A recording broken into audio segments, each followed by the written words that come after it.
Hello दोस्तों, नमस्कार। स्वागत है आपका हमारे यूट्यूब चैनल उत्तराखंड जी के वेरी जी ट्रिक्स में। और आज की इस वीडियो में दोस्तों हम बात करेंगे नेशनल इंटरनेशनल करंट अफेयर्स 2023 के बारे में, जिसमें हम दोस्तों जुलाई माह के करंट अफेयर्स पढ़ रहे थे।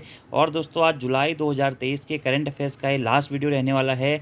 और जुलाई माह में भी दोस्तों हमने कुल 100 महत्वपूर्ण प्रश्नों के बारे में बात करी, जो कि आपके आगामी यूके और यूके ट्रिपल एससी के सभी एग्जाम्स के लिए काफ़ी ज़्यादा महत्वपूर्ण प्रश्न रहने वाले हैं। खासकर दोस्तों ये जो प्रश्न है, आपका जो अधिशासी अधिकारी वाला एग्जाम पेपर है और आरओ एआरओ वाला एग्जाम पेपर है, उसके लिए करंट अफेयर्स बहुत ज़्यादा महत्वपूर्ण रहने वाले हैं। तो अगर आपने वो वीडियोज़ नहीं देखी हुई हैं तो आप उन वीडियोज़ को ज़रूर देख लीजिएगा। इसी के साथ साथ दोस्तों इससे पहले महीने की भी मैंने सारी वीडियोज़ आपको प्रोवाइड करा रखी है, जनवरी से लेकर अभी तक की। साथ ही साथ उत्तराखंड करंट अफेयर्स की हमारी मंथली सीरीज चलती है, तो वो वीडियोज़ भी आपने नहीं देखी हुई है तो उनको भी देख लीजिएगा। और दोस्तों प्ले स्टोर से अभी तक आपने हमारी एप्लीकेशन उत्तराखंड जी के वेरी जी ट्रिक्स को डाउनलोड नहीं किया हुआ है तो एप्लीकेशन को भी आप लोग ज़रूर डाउनलोड कर लें, क्योंकि वहाँ पर भी आपको आगामी एग्जाम से संबंधित बहुत ज़्यादा इंपॉर्टेंट डाटा और टेस्ट सीरीजेस मिल जाती हैं। चलिए शुरू करते हैं दोस्तों आज की इस वीडियो को।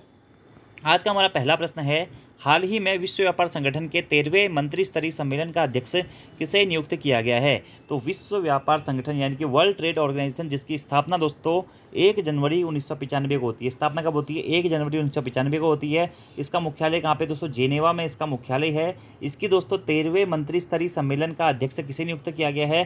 तो संयुक्त अरब अमीरात यानी कि यूएई को दोस्तों इसके 13वें मंत्री स्तरीय सम्मेलन का अध्यक्ष नियुक्त किया गया है। तो डब्ल्यूटीओ स्थापना 1 जनवरी 1995, मुख्यालय है जेनेवा में, 164 सदस्य देश इसमें शामिल हैं। और यूएई को दोस्तों इसकी 13वें मंत्री स्तरीय सम्मेलन का अध्यक्ष नियुक्त किया गया है।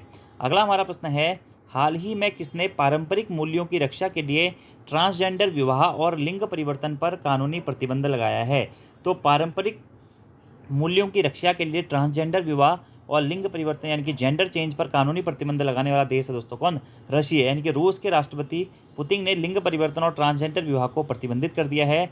यह पारंपरिक मूल्य के खिलाफ है, इसलिए इसकी रक्षा के लिए इसको बैन करा है। किसने बैन किया दोस्तों? रशिया के द्वारा इसको बैन किया गया है। अगला प्रश्न है, हाल ही में ब्रिटिश ओपन में पहली बार टॉप 10 में शामिल होने वाले भारतीय गोल्फर कौन हैं?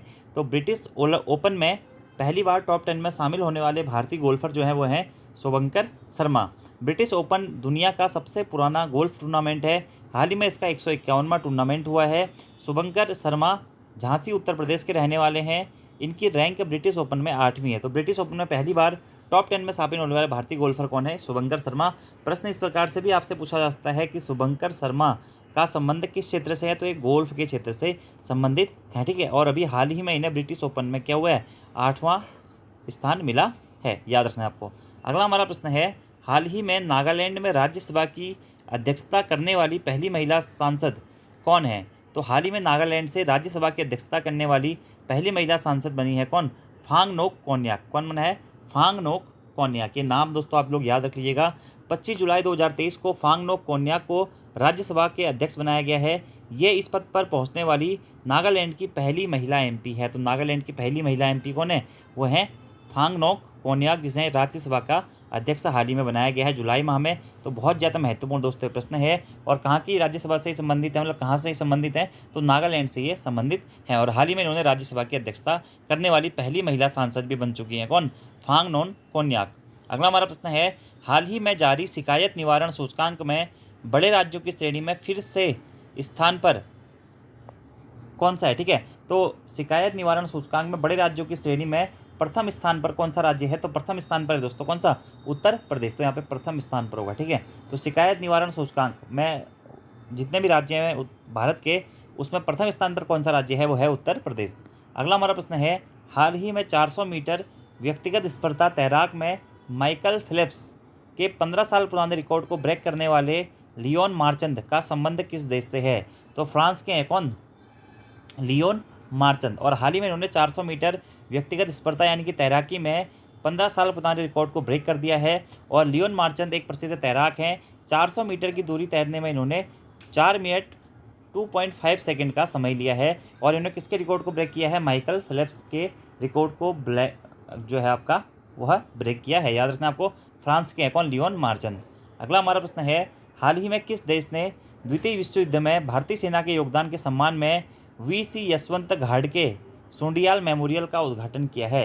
तो हाल ही में दोस्तों दूसरे विश्व युद्ध में भारतीय सेना के योगदान के सम्मान में वीसी यशवंत घाटगे सुंडियाल मेमोरियल का उद्घाटन दोस्तों किया गया कहाँ पे? इटली में किया गया। कहाँ पे?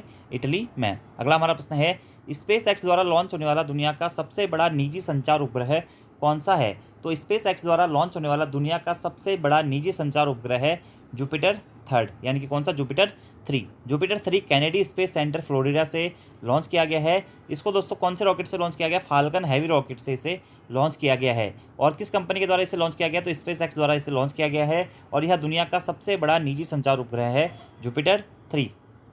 इसको दोस्तों मैक्सॉस टेक्नोलॉजी नामक कंपनी ने बनाया था। इसका उद्देश्य क्या है? जो जुपिटर 3 दोस्तों लॉन्च किया गया, इसका उद्देश्य है हाई स्पीड इंटरनेट कनेक्टिविटी को बेहतर बनाना। ठीक है, तो हाई स्पीड इंटरनेट कनेक्टिविटी के लिए इसे लॉन्च किया गया है जुपिटर 3। अगला प्रश्न है, हाल ही में किस अफ्रीकी देश में सेना ने तख्तापलट किया है? तो हाल ही में नाइजर में क्या हुआ है? तख्तापलट किया है किसने? सेना ने।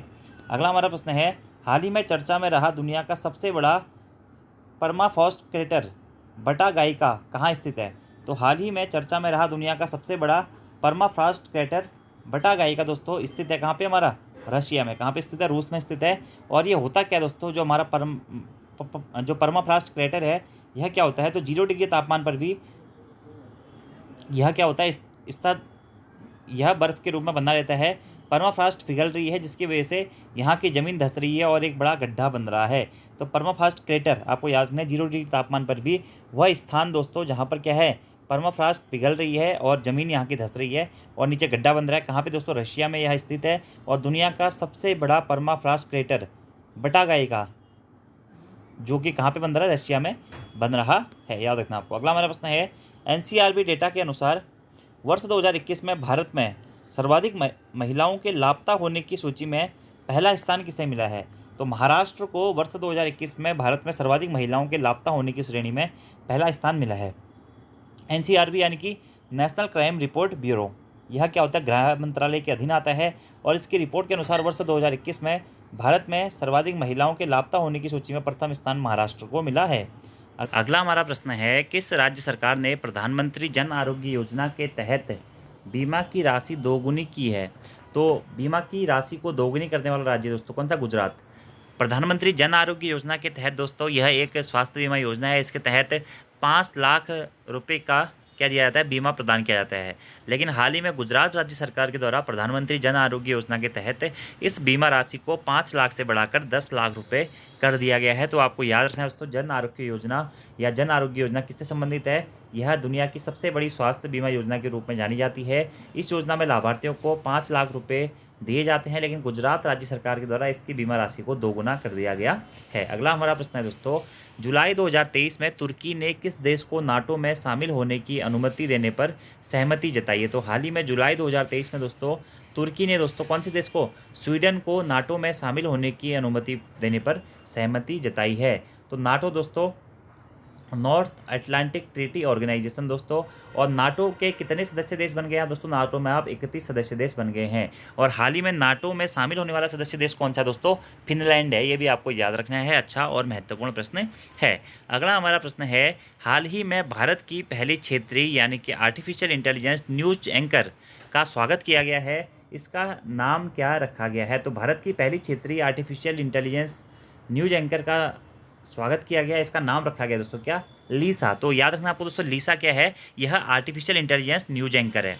ओडिशा टीवी ने भारत की पहली क्षेत्रीय एआई न्यूज एंकर लीसा का अनावरण किया है। लीसा के पास ओडिया, अंग्रेजी और अन्य सहित कई भाषाओं में बोलने की उल्लेखनीय क्षमता है, ये आपको याद रखना है। तो पहली क्षेत्रीय आर्टिफिशियल इंटेलिजेंस न्यूज एंकर का नाम क्या रखा गया है? तो लीसा रखा गया है। अगला प्रश्न दोस्तों, तीसरी G20 CWC बैठक में किस कला ने गिनीज वर्ल्ड रिकॉर्ड बनाया है?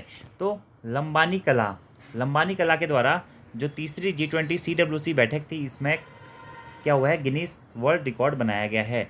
भारत के G20 प्रेसिडेंसी के तहत हम्पी में G20 के तीसरे संस्कृति कार्य समूह की बैठक में लंबानी कढ़ाई वस्तुओं का सबसे बड़ा प्रदर्शन किया गया है, जिसने गिनीज वर्ल्ड रिकॉर्ड में क्या बनाया है? Guinness book of world record में रिकॉर्ड बनाया है। तो किस कला ने? लंबानी कला ने। लंबानी क्या है दोस्तों? लंबानी जो कला है, इसमें कढ़ाई वस्तुओं का प्रदर्शन किया जाता है। ठीक है, याद रखना है आपको। और कहाँ पे हुई थी ये बैठक? तीसरी G20 CWC बैठक, तो हम्पी में इसका आयोजन किया गया था। अगला हमारा प्रश्न है, हाल ही में केंद्र सरकार ने समाज में वंचित समूह को सशक्त बनाने के लिए कौन सी योजना को शुरू किया है?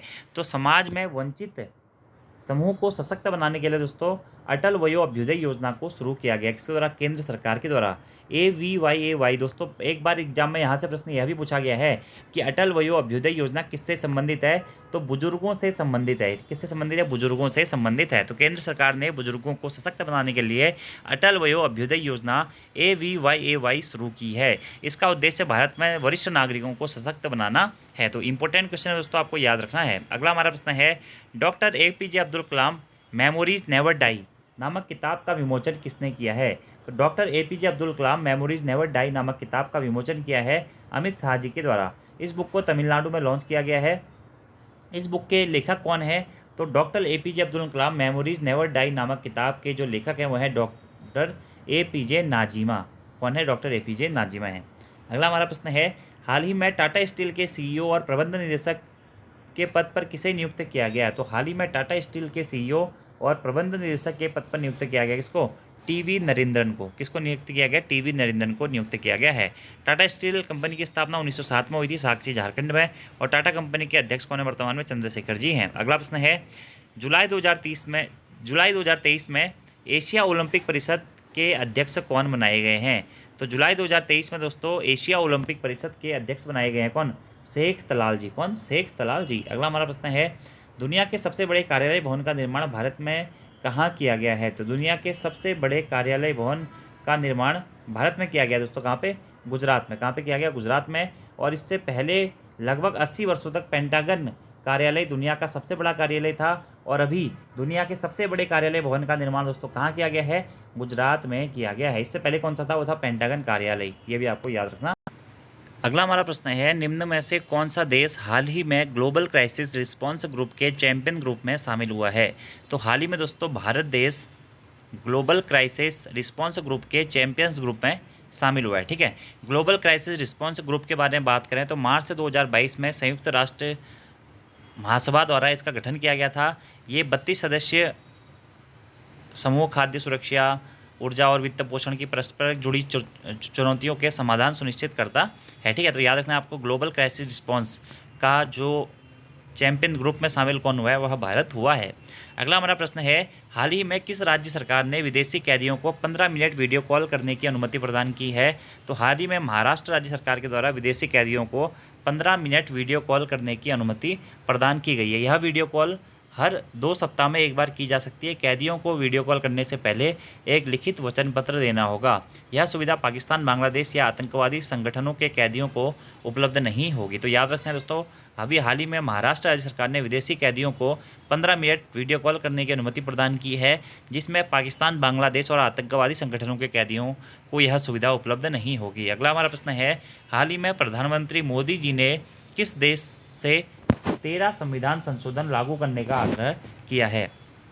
तो हाल ही में दोस्तों प्रधानमंत्री मोदी जी ने श्रीलंका देश से 13वें संविधान संशोधन को लागू करने का आग्रह किया है।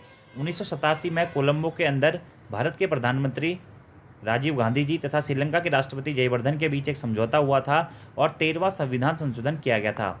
इसमें कहा गया था कि तमिल और सिंहली भाषा को आधिकारिक भाषा बनाया जाएगा तथा 9 प्रांतों को शक्ति हस्तांतरित की जाएगी। तो हाल ही में प्रधानमंत्री मोदी जी ने इसी 13वें संविधान संशोधन को लागू करने का आग्रह किया। किससे? श्रीलंका से। अच्छा और महत्वपूर्ण प्रश्न है। अगला हमारा प्रश्न है, हाल ही में किस अंतर्राष्ट्रीय संस्थान ने अपनी रिपोर्ट में सभी स्कूलों में स्मार्टफोन पर प्रतिबंध लगाने का वैश्विक आग्रह किया है? तो हाल ही में यूनेस्को के द्वारा दोस्तों अपनी रिपोर्ट में सभी स्कूलों में स्मार्टफोन पर प्रतिबंध लगाने का वैश्विक आग्रह किया है। किसके द्वारा? यूनेस्को के द्वारा। याद रखना है, अच्छा प्रश्न है दोस्तों। और कमेंट बॉक्स में आपके लिए क्वेश्चन है दोस्तों कि यूनेस्को की फुल फॉर्म क्या है, यूनेस्को की स्थापना कब हुई थी और इसका हेडक्वार्टर कहाँ स्थित है? इसका आंसर आपको कमेंट बॉक्स में बताना है। बहुत बार दोस्तों मैं आप लोगों को इसके बारे में बता भी चुका हूँ। अगला हमारा प्रश्न है, हाल ही में वर्ल्ड सिटीज़ कल्चर फोरम में शामिल होने वाला पहला भारतीय शहर कौन सा है? तो वर्ल्ड सिटीज़ कल्चर फोरम में शामिल होने वाला पहला भारतीय शहर बना है बेंगलुरु। और वर्ल्ड सिटीज़ कल्चर फोरम की शुरुआत 2012 में हुई थी। इसमें अभी 41 शहर शामिल हैं। इसका उद्देश्य शहर की समृद्धि के लिए वहाँ की संस्कृति, खान पान और रहन सहन का विकास करना है। तो वर्ल्ड सिटीज़ कल्चर फोरम में शामिल होने वाला पहला भारतीय शहर कौन सा है? वह है दोस्तों बेंगलुरु। अगला हमारा प्रश्न है, हाल ही में देश के दूसरे सबसे लंबे समय तक मुख्यमंत्री रहने का रिकॉर्ड किसने बनाया है? तो देश में दोस्तों दूसरे सबसे अधिक लंबे समय तक मुख्यमंत्री रहने का रिकॉर्ड बना दिया दोस्तों किसने? नवीन पटनायक जी ने। सन 2000 से लेकर 2023 तक ये लगातार 5वीं बार क्या बने हैं? मुख्यमंत्री बन चुके हैं। प्रथम स्थान पर अभी कौन है? प्रथम स्थान पर अभी हैं दोस्तों पवन कुमार चामलिंग जी। ये 24 साल से अधिक मुख्यमंत्री रह चुके हैं। तो दूसरे लंबे समय तक मुख्यमंत्री रहने का रिकॉर्ड किसने बनाया है? ये बनाया है नवीन पटनायक जी ने। अगला हमारा प्रश्न है, हाल ही में विश्व चैंपियनशिप में रजत पदक जीतने वाली दुनिया की पहली आर्मलेस महिला पैरा तीरंदाज शीतल देवी का संबंध किस राज्य से है? तो हाल ही में विश्व चैंपियनशिप में रजत पदक जीतने वाली दुनिया की पहली आर्मलेस महिला पैरा तीरंदाज कौन है? वह है शीतल देवी जी। इनका संबंध दोस्तों जम्मू कश्मीर से है। और हाल ही में जो विश्व पैरा तीरंदाज चैंपियनशिप है, इसका आयोजन चेक गणराज्य में हुआ था, जिसमें इन्होंने रजत पदक जीता है। तो प्रश्न इस प्रकार से बन सकता है कि पहली आर्मलेस महिला पैरा तीरंदाज कौन बनी है हाल ही में? तो बनी है शीतल देवी जी, आपको याद रखना है। अगला प्रश्न है, हाल ही में 565 किलोमीटर प्रति घंटे की गति से सबसे तेज बैडमिंटन हिट का गिनीज रिकॉर्ड किसने बनाया है? तो हाल ही में सात्विक रंकी रेड्डी के द्वारा 565 किलोमीटर प्रति आवर की स्पीड से सबसे तेज बैडमिंटन हिट का गिनीज वर्ल्ड रिकॉर्ड बनाया गया है। किस द्वारा? सात्विक रंकी रेड्डी जी के द्वारा। अगला हमारा प्रश्न है, नवे फीफा महिला फुटबॉल विश्व कप 2023 का मेजबान देश कौन सा है? तो नवे फीफा महिला फुटबॉल विश्व कप 2023 का मेजबान देश बनाया कौन सा दोस्तों? ऑस्ट्रेलिया। ये 20 जुलाई से सिडनी में दोस्तों नवा फीफा महिला फुटबॉल विश्व कप खेला जा रहा है, जिसमें 32 टीमों ने भाग लिया है। ठीक है। और पहली बार जो फीफा महिला फुटबॉल विश्व कप है, पहली बार इसका आयोजन कब हुआ था? 1991 में हुआ था। अब आपको दोस्तों ये बताना है कि नवा जो फीफा महिला फुटबॉल विश्व कप 2023 का आयोजन कहाँ पे? ऑस्ट्रेलिया में हुआ था।